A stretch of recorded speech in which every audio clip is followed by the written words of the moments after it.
Ya voy. Ya, entonces, aquí están los derivados pirafáticos, que son un montón de fármacos que algunos todavía están presentes en Chile, como les decía yo, el metamizol sódico todavía se usa en Chile, bueno, pero el nombre comercial del dipirona y el Lo otro, ¿cierto? La fenilbutazona, la oxibutazona, no se usan en Estados Unidos, ¿cierto? Y se retiraron del mercado. Incluso porque las fenilbutazonas se usan en animales, también se retiró para uso animal. ¿Ya? Entonces, bueno, pero lo bueno que tienen estos medicamentos es que son, si ustedes ven todos los fármacos que hay ahí, todos los medicamentos que hay de presentación, por ejemplo, pargueverina más metamizol, ¿cierto? Es el Viadil compuesto. ¿Ya? Ah, porque juntos hacen un viaje. ¿Qué es la pargueverina? Es un antiespasmódico. ¿Cómo actúa? No sé. El mecanismo de acción tiene un poquito, como un 10% de acción anticolinérgica y el otro 90% regula los canales iónicos en el intestino. ¿Ya? Y viene asociado a metamizol. Está el cefalmid, que es un derivado ergótico. ¿Qué es la ergotamina? ¿No? Sé que viene un hongo. Y idea de No, es de la corteza blanca. Y esos compuestos, los derivados ergóticos, El carroide. se usan, son vasoconstrictores. Entonces se usan para tratar las jaquecas. ¿Ya? La migraña. Y viene asociado con cafeína y metamizol, igual, como analgésico. ¿Ya? Pero también cierto el que está arriba que tiene la clormesalona. ¿Quién sabe lo que es la clormesalona? ¿Esteroide? ¿Para qué usan? ¿Quién sabe para qué se usa el que está arriba? Para algo de la articulación puede ser. A veces se usa para el colon irritable. Entonces la clormesalona es un derivado de benzodiazepínico con ibuprofeno más metamizol. Y se usa para tratar el colon irritable, el dolor del colon irritable. ¿Ya? Bueno, como dice analgésico antitérmico, la acción analgésica que tiene, ¿cierto? Porque tiene acción relajante en el músculo erizo. Por eso tiene acción analgésica visceral importante. ¿Ya? Entonces lo usan para diferentes. Sí.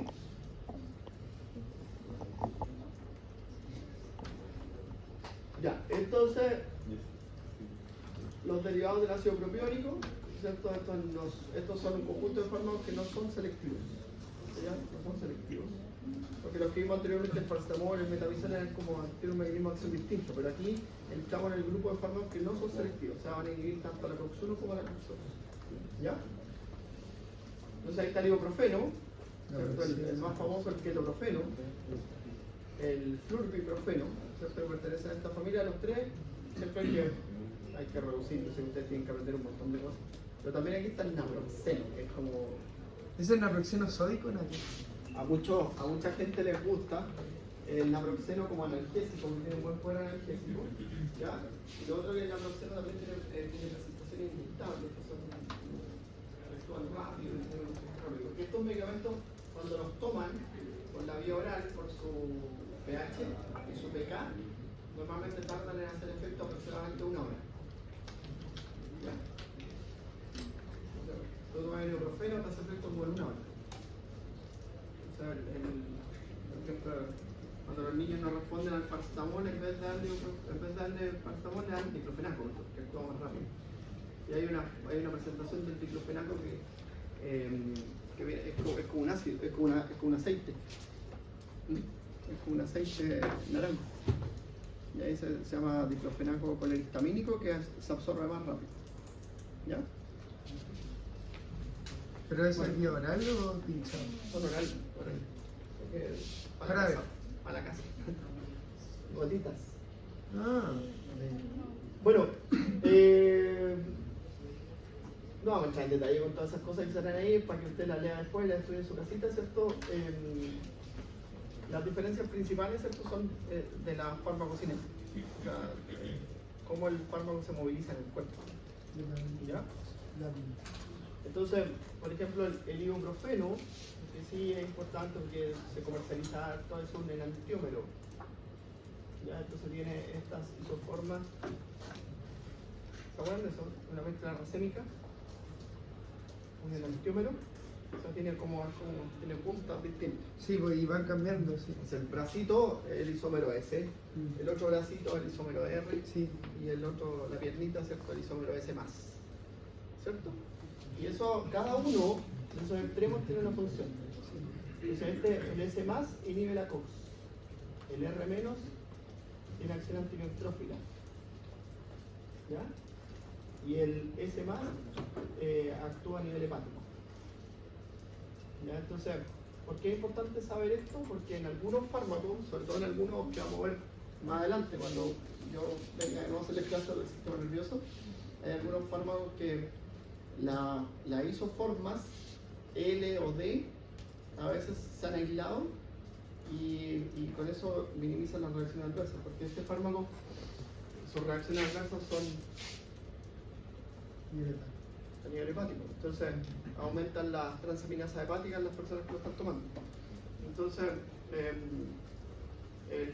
seguramente todavía no va a aparecer, ¿cierto?, una forma más inhibidora de la enzima, que aquí es súper difícil porque el mismo enantiómero es el que produce el efecto adverso y el efecto benéfico. ¿Ya? Pero en algunos, entonces tú tienes la venlafaxina, un antidepresivo, ¿cierto? Y existe la desvenlafaxina. Con lo mismo que la loratadina. El enantiómero D. Y la venlafaxina produce las reacciones adversas típicas de los antidepresivos: insomnio, ganancia de peso, pérdida de la libido y náusea y vómito. Y la desvenlafaxina no las produce. Ahora la desvenlafaxina es más cara. ¿Ya? ¿Por qué? Porque es el enantiómero de la...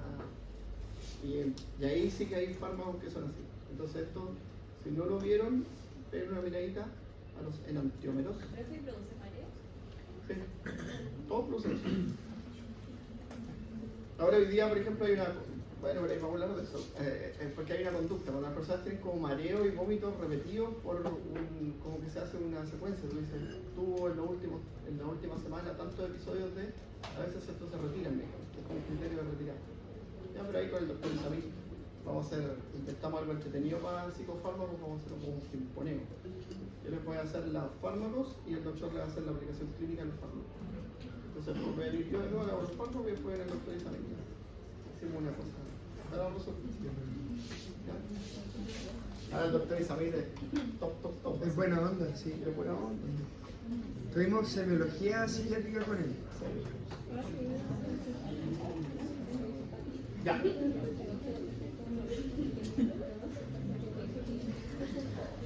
Ya, el naproxeno, mira lo que dice ahí.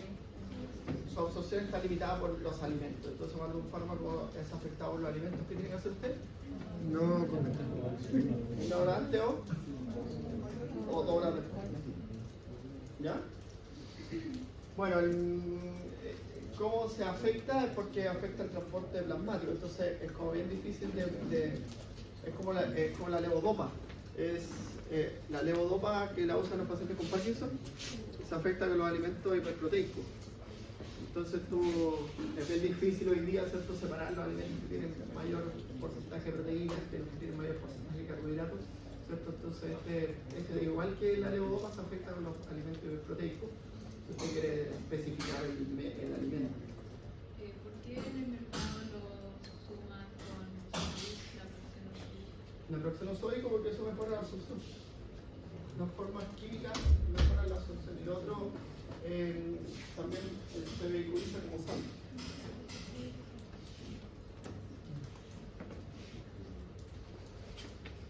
Ya. Y la gracia que tiene este medicamento es que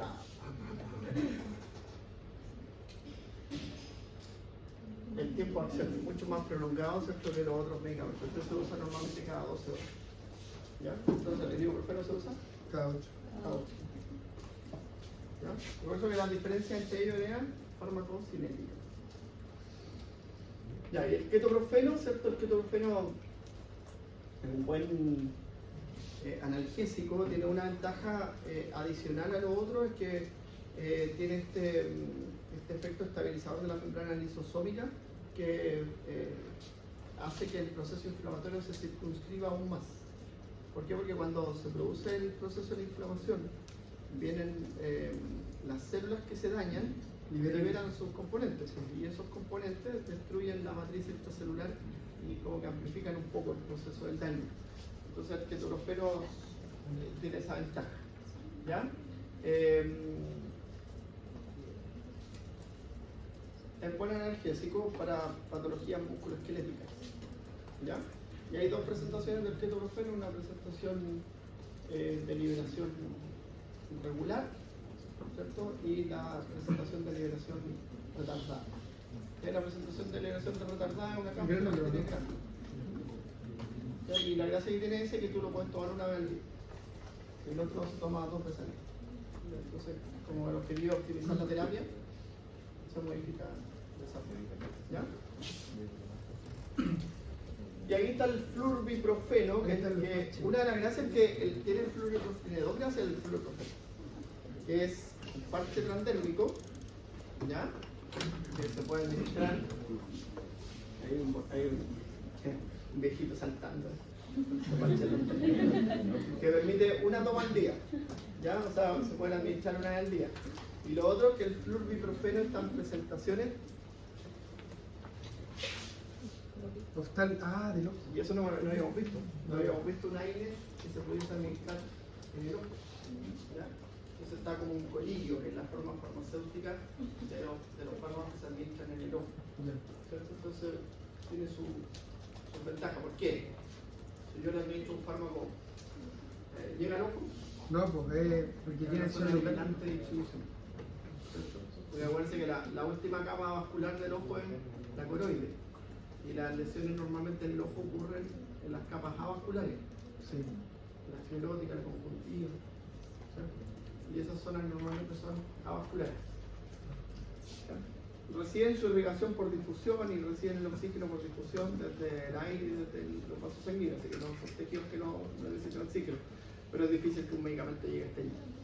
¿Ya? Entonces casi siempre los fármacos oftálmicos son de aplicación tópica. ¿Ya?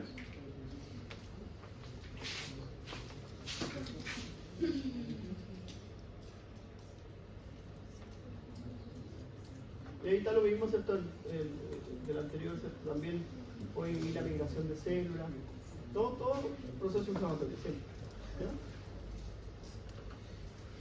¿Ya? Y los ácidos fenólicos son los AINES de vida prolongada. ¿Ya? Esa es la característica. Entonces aquí tenemos el piroxicam, ¿cierto? Que también inhibe la quimiotaxis, ¿cierto? Inhibe las enzimas lisosomales, como mencionamos anteriormente, la agregación de células, ¿ya? Y algunas enzimas que degradan cartílago, como las colagenasas, la elastasa.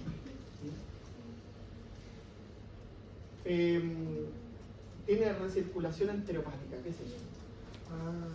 Que vuelven por el sistema puerta y se metaboliza más de una vez en el día, ¿no? O sea, las bacterias del intestino lo vuelven a incorporar, ¿cierto?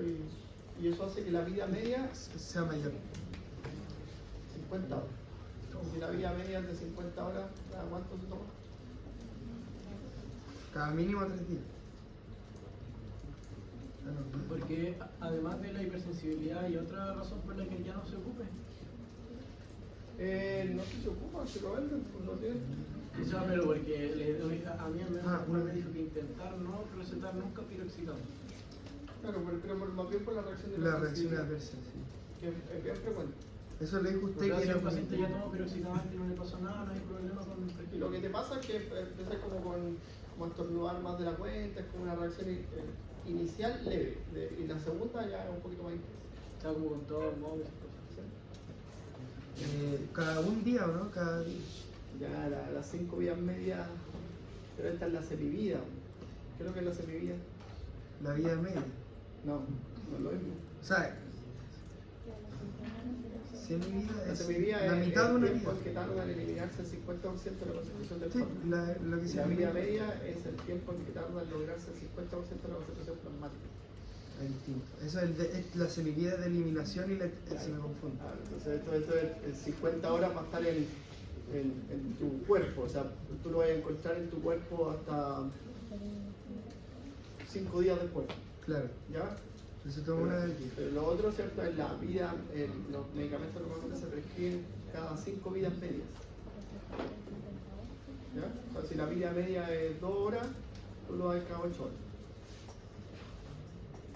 Claro. Igual Salvando. que me confundía. Si yo pensaba que era lo mismo, la verdad. Como por el nombre, no sé Sí, qué era. aquí acá los fármacos cinéticos. Tengo ahí mi computador, por ahí. Ya, ya. Bueno.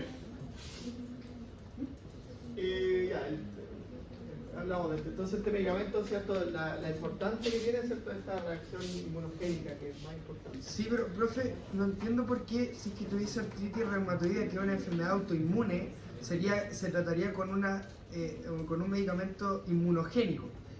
Es que son medicamentos, todos son analgésicos, entonces está indicado como analgésico. Ah. Y lo inmunogénico es en el 1 al 3% de la población. Ah, ya. Pero igual Siempre lo inmunogénico es menos del 1%. Ya, el tenoxicam, similar, pero no tiene efecto antitérmico, ¿ya? Y tiene menos efectos adversos que el anterior. Y este es el que más se usa, ¿sí? El meloxicam, y se usa porque es preferentemente selectivo por la COX-2. Entonces te permite hacer tratamientos de larga duración, ya, tratamientos de 10 días. Normalmente de hecho vienen presentaciones de 10 y le dice a la persona que se tome la caja completa, ¿cierto? Todos los días uno hasta que se la acabe. No de una vez, pues, no de una vez, ¿ya? Bueno, pero sí produce efectos adversos, como les decía yo, el normal, que al séptimo, al noveno día empieza a aparecer reflujo gastroesofágico, ardor estomacal, ¿cierto? Esa sensación que te produce la acidez, que es como hambre, que siempre tenía hambre.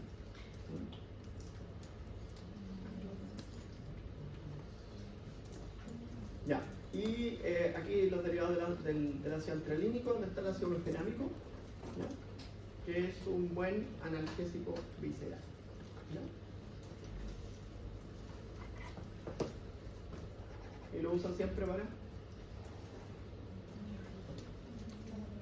la dismenorrea. Ahora, por alguna razón, ¿cierto? Por el costo, yo creo, no es tan fácil así como encontrarlo ahora.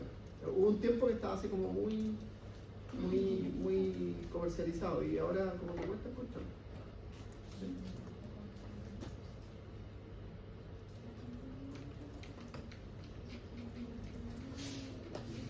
Bueno, diclofenaco. Diclofenaco, ¿cierto? La ventaja que ofrece por sobre lo otro es que logra buenas concentraciones en el líquido sinovial. Esa es una ventaja buena. ¿Ya? Entonces, normalmente y lo otro es que es un excelente antipirético en niños. ¿Ya? Y también en este grupo, ¿cierto? Está el ketorolaco, que es el mejor analgésico de los AINES. ¿Ya? El ketorolaco, a veces cuando las personas someten a cirugía dolorosa, los dejan con prescripción de ketorolaco, que es un muy buen analgésico. Pero tienen las mismas reacciones adversas porque están en el grupo de los no selectivos. Entonces obviamente igual produce el dolor gastrointestinal y eso, pero es bien poderoso, como su eficacia analgésica es superior. Eficacia, ¿cierto? Ya. ¿Qué otro más está aquí? No, eso no. Pero lo vamos a mirar ahí como en detalle. Ahí está el ketorolaco, entonces destacado, que es analgésico. ¿Ya? ¿Ya? Algunas otras cosas que... duele cuando lo inyectan. Duele, como esos medicamentos irritantes que duelen. ¿No? O sea, se toma para el dolor, pero duele que no se toma. No, porque inyectado duele. Ah, ya. Pero están comprimidos. Ah, ya. Están comprimidos. Y... o sea, hay medicamentos que son irritantes y te duelen, como el complejo B, ¿se han inyectado complejo B? Duele, la neurobiótica duele. ¿Y eso, para qué se trata, profesor? El complejo B lo usa la gente como para fortalecer el sistema nervioso, ¿ya? Como tradicional igual.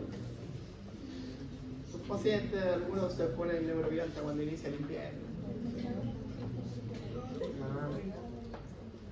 sea, lo usan para tantas cosas. Yo he visto gente ponerse ante las carreras, se ponen vitamina B. Y los cachai, porque está de onda a vitamina B cuando suba. Porque ese es el liposoluble, se elimina por todos lados. ¿En las carreras de qué tipo? ¿De trotar o no sé? Los argentinos ocupan montarse. El argentino. Es que en los países hay otras presentaciones farmacológicas. ¿Ya? Por ejemplo, acá en Chile es más común el inyectable dexametasona y en Brasil es más común el inyectable betametasona. Es que es por el genoma igual de la... La distribución de hartas cosas. Y ahí está el nimesulida, ¿cierto? Que se suspendió, pero tenía hartas ventajas, ¿ya? Y una de las ventajas importantes que tenía que era bien selectivo por la COX-2 y minimizar las reacciones adversas. Entonces lo podía tomar la gente, por ejemplo, con artritis. A veces tomaba este medicamento como de mantención con la papaína. ¿Quién ha escuchado alguna vez la papaína? ¿Qué es la papaína? Una enzima que tiene La papaya, ¿no? Sí, viene de la papaya. Ah, sí, Es un sí. compuesto químico de la papaya que es un coadyuvante analgésico. Sí, sí. O sea, se usa como complementario en las terapias analgésicas crónicas. Mi abuela se compró unos tarritos como de pastillas de papaya que me lo daba como para la Analgésico, garganta. igual que el sauco que nos contaba Ignacio. Bueno, de repente conocer las plantas medicinales porque pueden ayudar. De hilo Hay una cuestión que es para la fiebre, como una enredadera, si quieren, para la fiebre.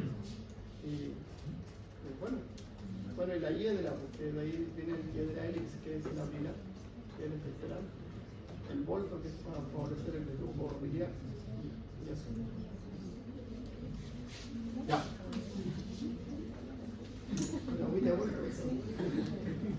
Ya. Yo quiero pasar, porque me queda poco tiempo y tengo que ver 2 familias farmacológicas más, pues, ¿ya? Así que vamos a pasar algunos de ellos. Ya, el meloxicam, ¿cierto? Fue el último en el año 99, ¿cierto? Empezaron a aparecer estos medicamentos que son los COX-2 selectivos, ¿ya? Un tal Celecoxib, que es el que todavía se mantiene, ¿ya? El Valdecoxib igual. Ya, estos medicamentos, ¿cierto? La selectividad, entonces tú ves, por ejemplo, estos no son selectivos, que acabamos de ver, el ibuprofeno, el diclofenaco, ¿cierto? Son selectivos. La aspirina es selectiva con la COX-1.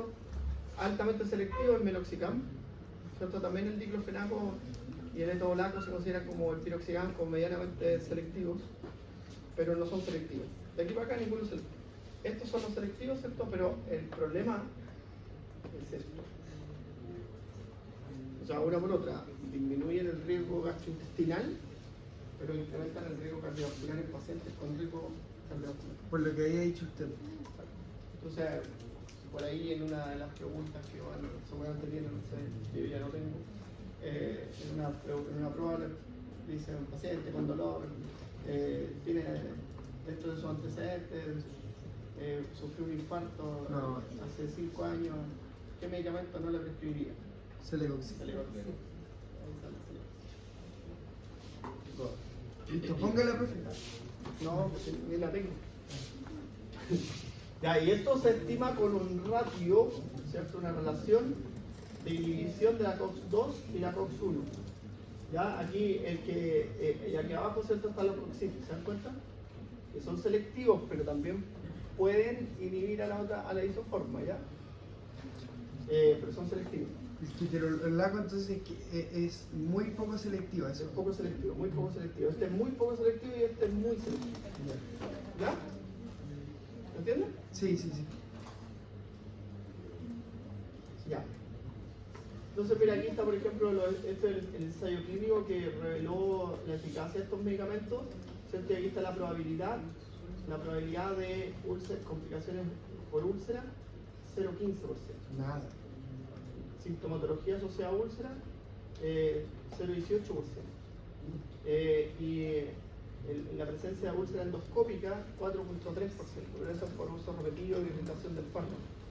¿Ya? Entonces, lo que se hace es que hay unas presentaciones con recubrimiento entérico del fármaco que ayudan al paso por el estómago, porque esa es irritación directa.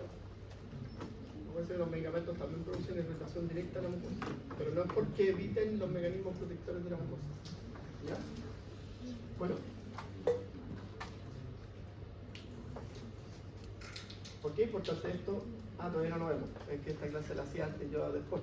Pero es inhibidor de la 6B2D6, entonces los COXIP aumentan las reacciones adversas de los antidepresivos. Sí, eso era lo que iba a decir. Tienen la misma enzima los AINES que la... Sí, me acuerdo que le dijo. Y en realidad yo puse aquí los dos que están actualmente, ¿cierto? El Celecoxib, el Etirocoxib, que son, la diferencia que tienen es que este tiene una larga vida media, ya dura hasta como 36 horas el efecto. El metabolismo hepático, ¿cierto? Es más bien mucho menor que el Celecoxib, ¿ya? Y algunos usan el Etirocoxib. Hay gente que le gusta, la doctora Montero que le hace, se me gusta el Etirocoxib, ¿ya? Bueno, entonces como final, ¿cierto? Uno tiene que hacer como un perfil farmacocinético y farmacológico de los AINES, ¿cierto? Entonces son medicamentos los que tienen acción preferentemente central, analgésica, el paracetamol y el metamizol. Los que tienen acción preferentemente periférica, todos los demás. Más analgésicos, ketorolaco, ¿cierto? El ibuprofeno, ¿ya? El ketoprofeno y el metamizol, ¿ya? Más rápido, ¿cierto? El ibuprofeno, Dos veces. ¿por qué está el ibuprofeno? Porque hoy día hay formas líquidas del ibuprofeno, por eso está ahí. Por eso está 2 veces. No, eso es lo que me equivoqué. Ah,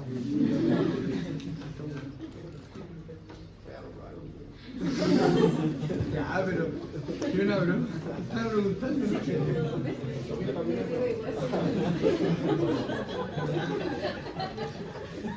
Ya, y los que producen más seguridad, porque tienen menos riesgo de producir lesión gástrica, el paracetamol, el metamizol, la nimesulida, ¿cierto? El ibuprofeno, el meloxicam. ¿Ya? Profe, ¿por qué se retiró la nimesulida? Por eventos cardiovasculares. Ah, ya. Pucha, la retiraron. Y era bueno. Era buena. Yo era usuario de la nimesulida. Yo hice una artritis autoinmune. Entonces estuve mucho tiempo con dolor y cosas. Tomaba nimesulida con Celecoxib. Ah, ya. Andaba bien. O sea, alto, o sea, si tenía riesgo cardiovascular, profe, usted no podía tomar eso. Sí, pero no tenía recorrido. No, sí, por eso lo tomaba. Más que el familiar. El resto trato de evitarlo al máximo. Bueno, ahí está la selectividad, ¿ven? Entonces los que son más selectivos y los que son poco selectivos. ¿Ven? Entonces, esta es una tabla con los antiguos, ¿no? Entonces, de los antiguos, el más selectivo sacando el meloxicam de la batalla, porque si no dispara el gráfico. Por eso ustedes que los gráficos, cuando hay uno muy selectivo, el gráfico queda como muy... Entonces, sacando el meloxicam, el más selectivo es el diclofenaco, y por lo tanto el que puede generar menos reacciones adversas. ¿Ya? Los de los... Entonces, para el traumatólogo. El etobolaco, el ácido efenámico son los primeros. Bueno, la tolerancia individual. Si una AINE no es efectiva hay que probar con otro. Nunca hay que usar 2 o más al mismo tiempo, ¿cierto? Excepto el paracetamol que se puede mezclar. Siempre ustedes van a prescribir los que a ustedes les resulten mejor, ¿cierto? Y por eso que lo que conversamos cuando iniciamos la clase, que fuera un buen comentario ustedes, que ven que los CEPAM o los hospitales tienen distintas estrategias o usan distinto. Y lo que les decía yo hace un ratito, hay médicos que les gusta, no sé, el naproxeno, otros que les gusta el paracetamol, otros que son más fanáticos del diclofenaco. ¿Ya? En los niños, por ejemplo, se puede usar paracetamol, pero también existe ibuprofeno en jarabe y en gotas, y también existe diclofenaco en jarabe y en gotas. Entonces, algunos pediatras le van a decir, oye, ya si no anda bien con el paracetamol, dale diclofenaco, o otros van a decir, si no anda bien el paracetamol, dale ibuprofeno. ¿Ya? Pero los adultos mayores de 65 ¿qué podrían tomar? No, es que tienen riesgo nomás, pero por lo tanto, ¿cierto? Tienes que limitar su uso, porque la funcionalidad, todos tienen un metabolismo hepático alto, entonces hay que limitar su uso. Si es necesario tomarlo, lo tienen que tomar. Pero eso andan súper bien con el paracetamol.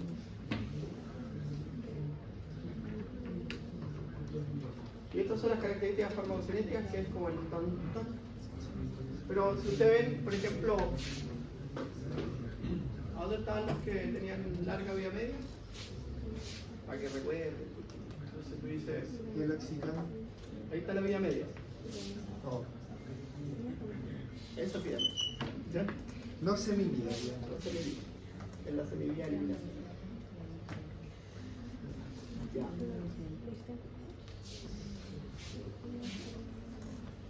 Los esteroidales, que vamos a hacer como la introducción, pero no va a alcanzar más.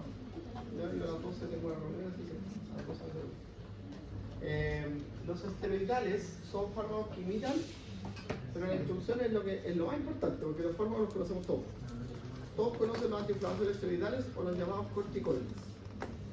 Dexametasona, betametasona, prednisona, metilprednisona. Y lo único que vamos a hacer nosotros es establecer diferencias entre ellos. ¿Ya? Tienen muchas presentaciones, con la forma inhalada, como la budesonida, ¿cierto? Hay inhaladas nasales, hay polvo inhalado, hay inhalados con polvo de compactación y gas inhalado, ¿cierto? Y todos esos medicamentos se usan para su efecto inmunosupresor. ¿Ya? Porque en el asmático, ¿cierto? En crisis, usan el inhalado para evitar la acción del sistema inmune en la inflamación aguda que se está generando en ese episodio crónico.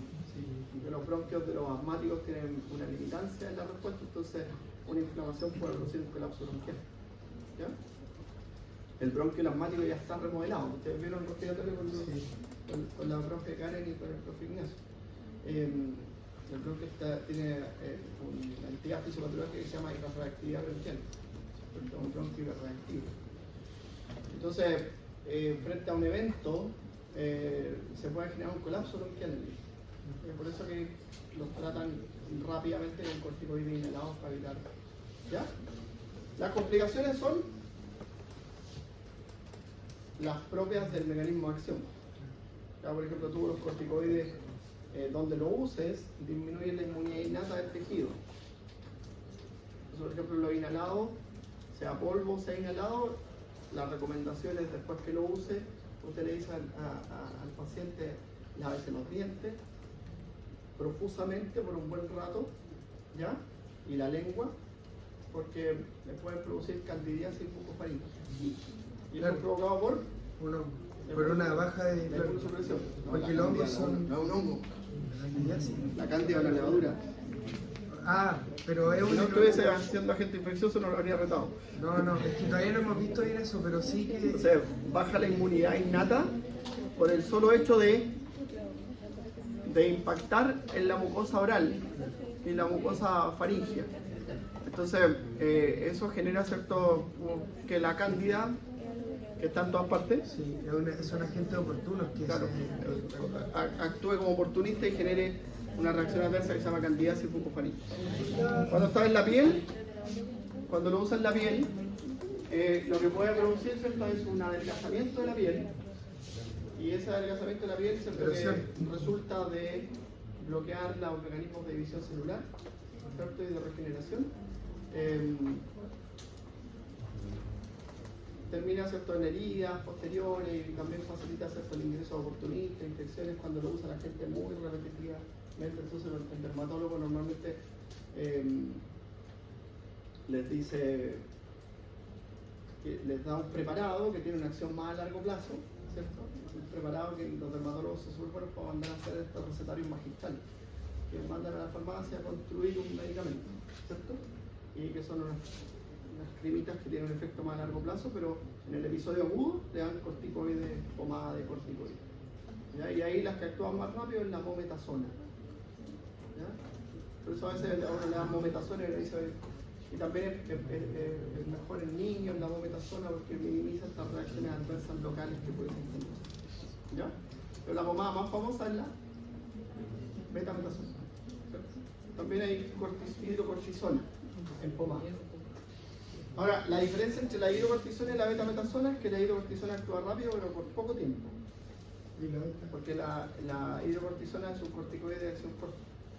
Y la betametasona es un corticoide de acción prolongada. Pero actúa más lento, pero por más tiempo. Entonces tú los beneficios de la betametasona los ves al otro día. ¿Sí? En cambio los beneficios de la hidrocortisona y la mometasona se ven en horas. ¿Ya? Y esa es la diferencia entre ellos. Son diferencias así, ¿no? Ya, entonces lo que hacen, ¿cierto?, es imitar la acción del cortisol, ¿ya?, como agente inmunosupresor. O el cortisol, ya dijimos hace un ratito, regula la respuesta inmune, ¿ya? Pero el cortisol nosotros lo encontramos en la sangre en picogramos, en nanogramos, lo pueden medir. En cambio los corticoides, ¿cierto?, que siempre la dosis que usted administra al paciente está en miligramos y una dosis mucho mayor de un compuesto farmacológico que tiene más afinidad que el compuesto endógeno, porque esa es la característica de los fármacos cuando se seleccionan.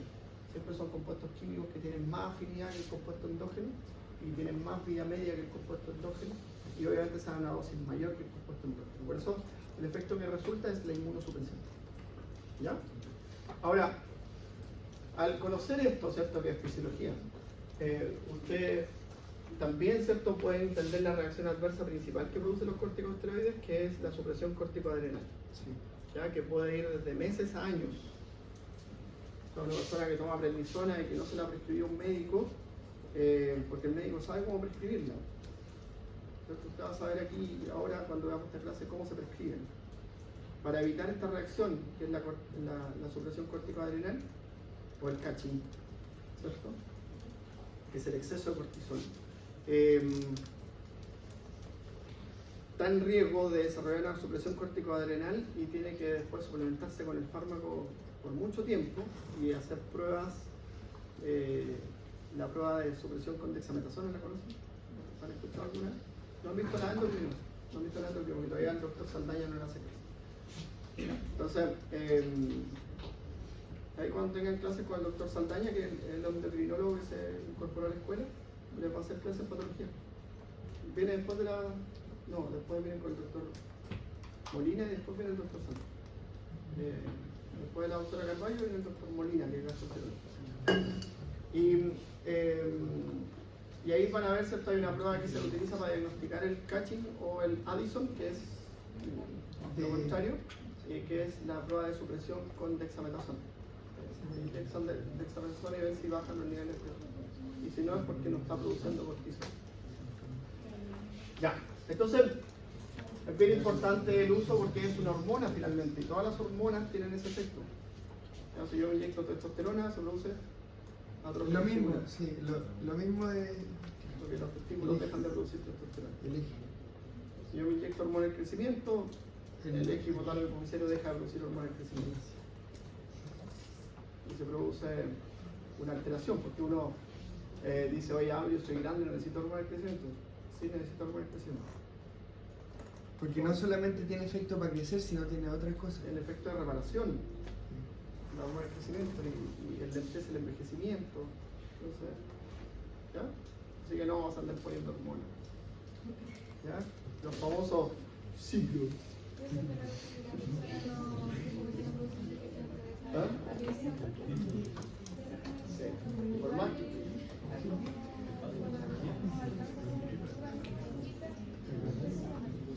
Además, la testosterona, la hormona del crecimiento, la insulina, el cortisol, todos están como hormonas, ¿cierto? Lo que nos dice la Josefa, ¿cierto? Que es que el medicamento se usa como terapia de reemplazo en las patologías en las cuales, ¿cierto?, tenemos menor producción de hormonas. Pero son para patologías. Sí. ¿Ya? ¿Por qué? Porque por más que le vendan el cuento, chiquillos, nadie puede desarrollar tanta masa muscular sin una hormona. ¿Ya? Y segundo, ninguna hormona no le va a producir ningún efecto secundario. Siempre le va a producir un efecto secundario. ¿Ya? Siempre. Hepatomegalia, visceromegalia, que son como las menos, que quedan así como con... ¿sí? Pero después vienen... la hormona del crecimiento produce diabetes. El cortisol también produce diabetes. ¿Ya? La insulina, se te pasa la mano con la dosis y te puedes morir. Entonces, sean cuidadosos con eso, sean cuidadosos con ustedes con eso. Ustedes con eso, porque hay gente que está atrás de eso y ustedes cuando adquieren el poder de prescribir, tienen poder. Y cuando uno tiene un poder, tiene que saber manejar ese poder. Un poder, sí. Es un gran poder. Faltaba más.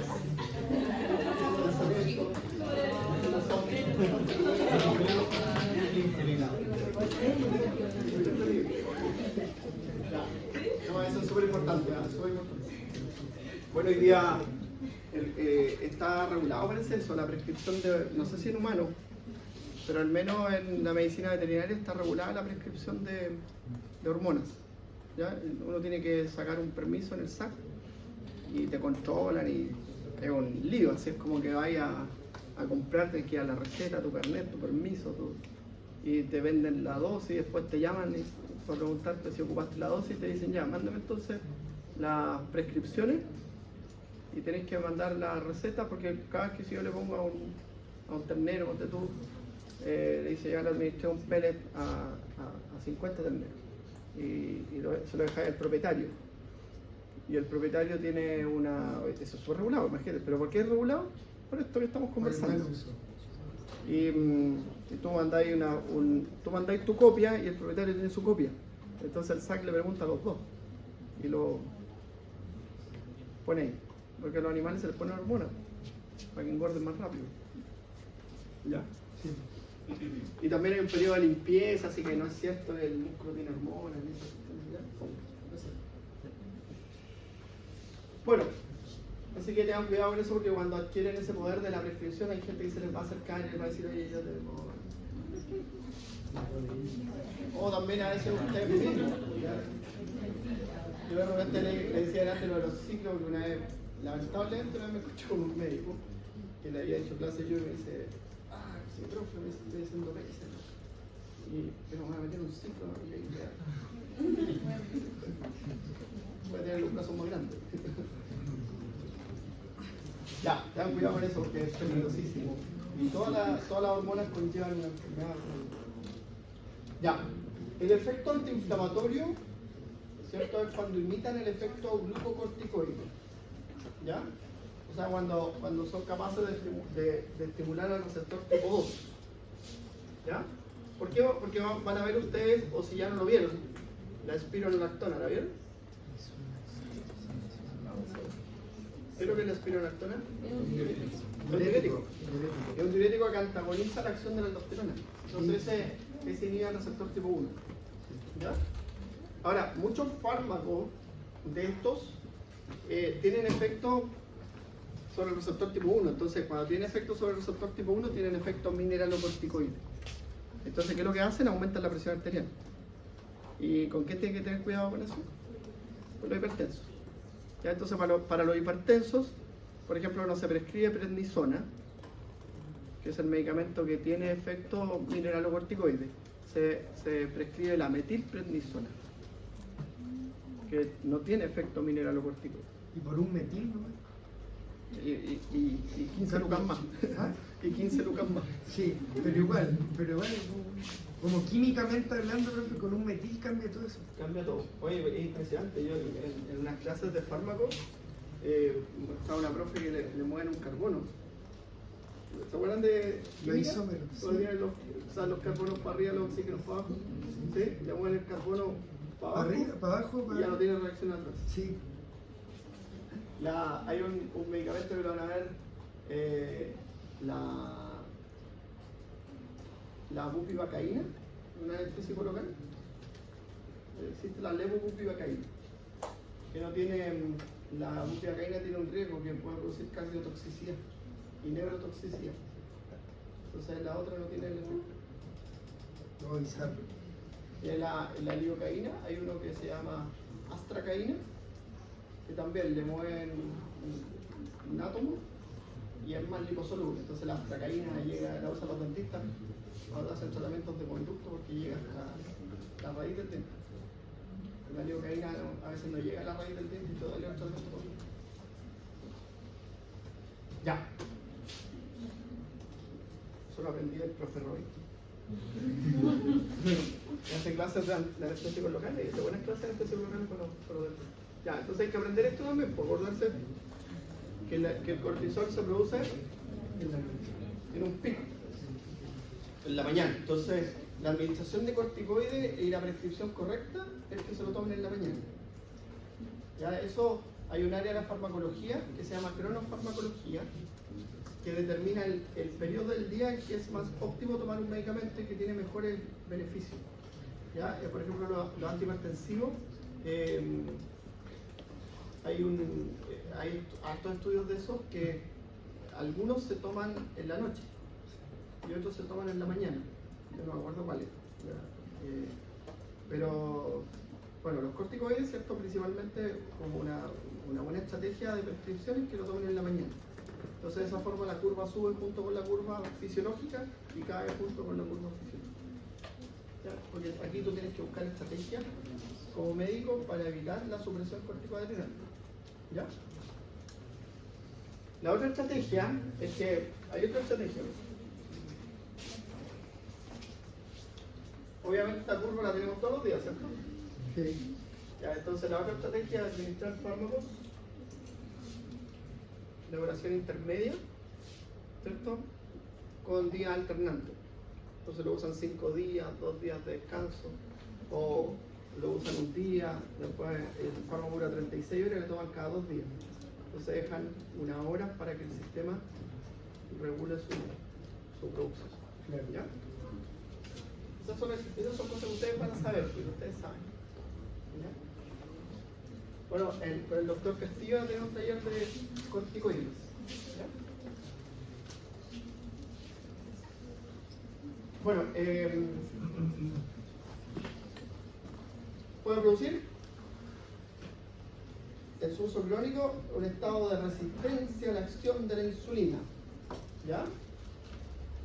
Es que hace lo contrario que la Hace lo contrario a la insulina. ¿Ya? produce Entonces, lipogénesis. estos son glucocorticoides porque aumentan los niveles de glucosa en la sangre. ¿Ya? Con hiperglicemia. El balance del calcio, ¿cierto? Facilita la eliminación renal del calcio y por lo tanto como reacción adversa principal, osteoporosis y riesgo de fractura en su uso crónico. ¿Ya? En las personas mayores se ve harto eso.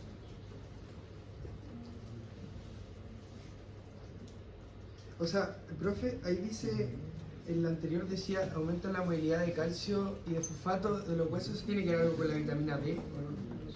No, puede ser lo contrario. O sea, por eso, pero La vitamina D aumenta la absorción intestinal de calcio y Claro. evita la eliminación de fosfato. es eso, entonces ya hace lo contrario. Bueno, disminuyen los leucocitos circulantes, ¿cierto? Claro. Y producen neutrofilia, que es como eso es lo que hacen los corticoides en la respuesta inmune. Aumentan la liberación de neutrófilos en la respuesta inmune aguda. ¿Ya? Entonces producen neutrofilia y leucopenia. ¿Entiendes las cosas, cierto? Ya. De todas formas va a venir en patología el profesor Luis Bello y le pasó unos talleres de repaso de hematología y ¿ya? Bueno, en el equilibrio hidroelectrolítico, ¿cierto? Favorecen la retención de sales, ¿cierto? Y eso genera el edema característico del uso crónico de corticoides, ¿cierto? Y a su vez, si es que tiene riesgo de hipertensión, ¿Ese edema es de extremidad inferior solamente o? No, de cara. Ah, De cara, de cara de luna, de hecho, se pone. Y las estriaciones son porque inhibe los mecanismos de la coagulación y la reparación. Entonces se afecta las estriaciones y petequias, que son las dos complicaciones hematológicas. Las estriaciones es porque se altera la reparación, entonces se producen estriaciones. Y las petequias es porque se afecta la coagulación. La joroba es por el movimiento de grasa, aumenta el movimiento de grasa a zonas donde nuestro cuerpo puede metabolizar más eficientemente la grasa. Entonces produce obesidad centrípeta.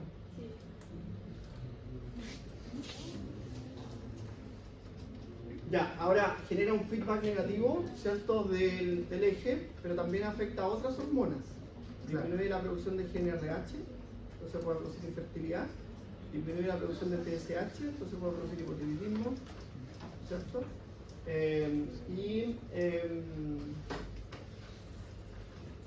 Favorece la formación de T3 reversa, Claro, que es una T3 menos efectivo. efectiva. ¿Ya? Sí.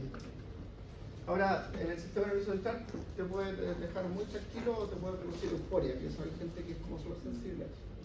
Está como que están más hiperactivos, están más inquietos. ¿Ya?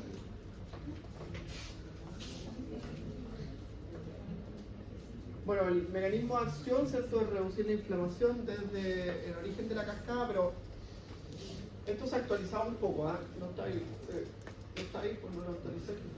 Esta me la conseguí, alguien me la prestó, un estudiante. Yo soy partí todo mi trabajo de 3 años, se me quemó el computador. Tenía la nube, pero no funcionó la nube. Ya tengo puras clases recicladas. El